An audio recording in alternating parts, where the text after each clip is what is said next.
वरेण्यं भर्गो देवस्य धीमहि धियो यो न प्रचोदयात्। ॐ भूर्भुवस्सुः तस्य विदुर्वरेण्यं भर्गो देवस्य धीमहि धियो यो न प्रचोदयात्। ॐ भूर्भुवस्सुः तस्य विदुर्वरेण्यं भर्गो देवस्य धीमहि धियो यो न प्रचोदयात्।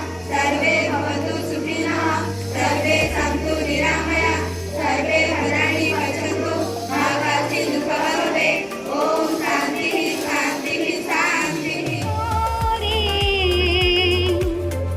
गोटिए धाम से मो कालियार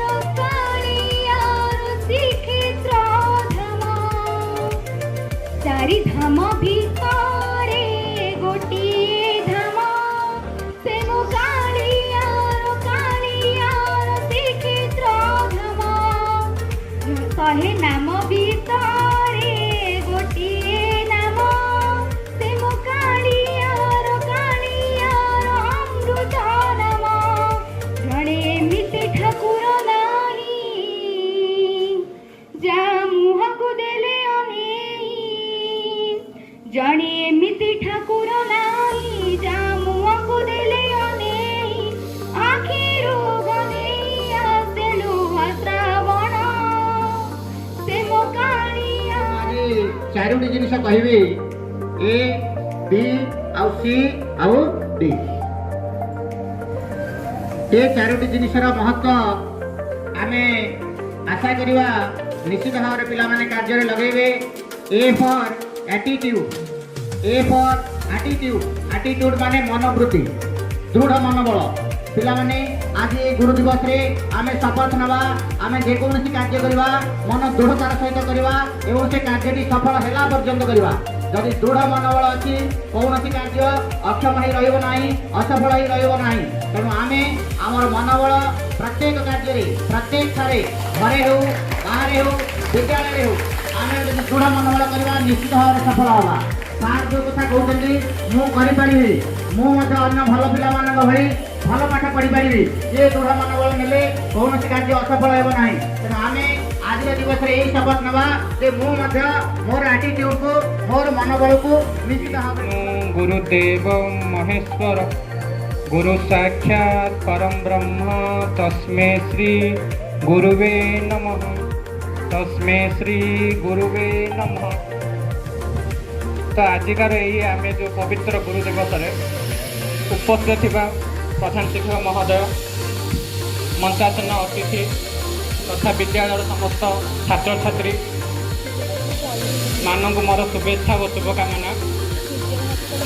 तो जहाँ भी सार जहाँ भी आमर गुरु मान ये गुरु मान अच्छा गुरु माँ भी अच्छा सार जहाँ भी कहले प्राय समस्त सार कहले गुरुर अर्थ कौन गुरु क्या कहुए गुरुर महात्म्य कौन ना आम गुरु दिवस कहीं पालन करवा। तो ये प्राय पिला भी भाषण अभिभाषण देले से गुरुर अर्थ कहले प्रकृत गुरु क्या कहुए गुरु माने कौन। तो प्राय पिला शुणिली ना गुरु हूँ ना गु हूँ अंधकार रु हूँ अंधकार गु हूँ अंधकार बा अज्ञान रु हूँ ज्ञान बा आलोक अर्थात कौन अंधकार रूपक जो अज्ञान को दूर कर ज्ञान रूपक आलोक प्रदान करे सी हूँ गुरु। किंतु मो मतरे गुरु कहले सर्वेश जे किसी कौन छात्र छात्री प्रत्येक काम साहाय्य करें सहित अंगांग जड़ित थाए तो सी हूँ गुरु। गुरु कहले गुरु is everything he is a god he is a god.